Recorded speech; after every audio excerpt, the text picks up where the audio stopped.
Perkenalkan, saya Nabila Aulia Rahma dari Magister Hukum Kenegaraan UGM.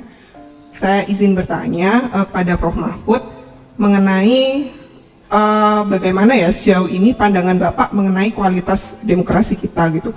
Mengingat saat ini para pakar sudah banyak menganggap bahwa Indonesia ini sedang mengalami gejala autokratik legalisme, di mana hukum saat ini hanya menjadi legitimasi bagi penguasa untuk menjalankan kekuasaan gitu. Akhirnya produk hukum yang dikeluarkan itu tidak mencerminkan kehendak rakyat, dan itu terlihat jelas ya secara terang-terangan gitu, seperti UU Cipta Kerja, Undang-Undang Minerba, bahkan terbaru Undang-Undang IKN sekitar 2 hari yang lalu gitu. Nah, ini kanal seperti apa yang masyarakat bisa untuk memperjuangkan hak-haknya gitu, mengingat kanal hukum pun sudah tidak bisa berfungsi gitu dengan adanya industri hukum, bahkan kooptasi di tubuh MK gitu. Aduh, saya mau nangis. Bentar, maaf grogi. Jadi kira-kira saya mohon tanggapan dari Bapak gitu untuk mengatasi hal ini, karena menurut saya ini beda dengan zaman dulu Orde Baru gitu, karena kerusakannya begitu sistemik gitu, bahkan mulai dari produk hukumnya gitu. Jadi akhirnya di tataran implementasi muncul problem yang benar-benar sulit untuk mencari jalan keluar secara hukum gitu. Terima kasih. Wassalamualaikum warahmatullahi wabarakatuh. Kriminalisasi misalnya, ya muncul juga diskusi tadi malam itu. Sekarang kalau beda politik dikriminalisasi, saudara, mungkin kriminalisasi itu kalau itu benar, itu mungkin permainan antar parpol, karena parpol itu kan punya orang-orang juga, persaingan antar pengusaha. Karena kalau di pemerintah sendiri, Kejaksaan Agung sekarang itu menghentikan kasus-kasus korupsi yang menyangkut kasus politisi sampai selesai pemilu. Itu pemerintah, Kejaksaan Agung dan polisi.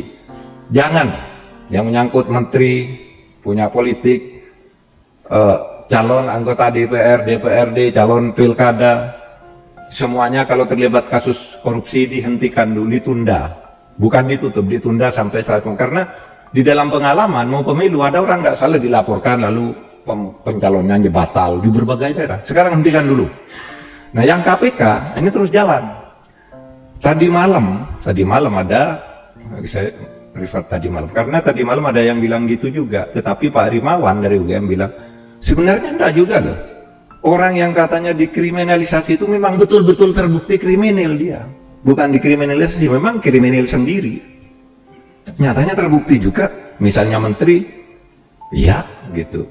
Kalau formula kan enggak. Itu kan muncul, tenggelam, muncul, kan sekarang enggak jalan juga gitu.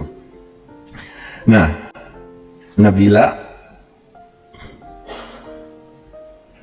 bagaimana ya kualitas demokrasi kita? Sekarang hukum itu menjadi alat legitimasi. Inilah Mbak, saya selalu katakan, kita tahu nih masalah gini, untuk mengubah format hubungan kekuasaan yang begitu itu harus lewat DPR, parpol, semua orang tahu tuh. Tetapi kalau misalnya itu sudah bagus kata semua orang, lalu DPR tidak setuju, nah jadi apa kurang karya-karya akademik dari kampus UGM, dari Asosiasi Pengajar Hukum Tata Negara, Asosiasi Pengajar Hukum Pidana, yang disampaikan inilah untuk memperbaiki hukum begini, tata negaranya begini, partainya begini, sistem pemilunya begini, lahir semua dari berbagai kampus, dari tokoh. Ketika sampai ke DPR, kami tidak tertarik untuk mengubah, terus mau pakai cara apa, sehingga benar tuh kata Mbak Nabila tadi, ya sulit mencari keluar kalau melalui prosedur-prosedur yang ada.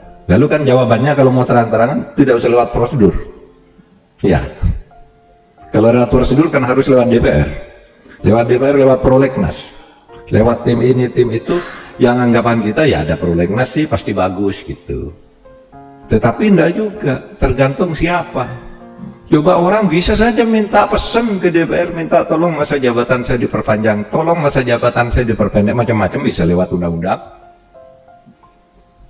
Meskipun tidak masuk akal, kok ada ya orang minta jabatan agar masuk undang-undang gitu. Tapi faktanya ada. Dan itu pada akhirnya tergantung DPR.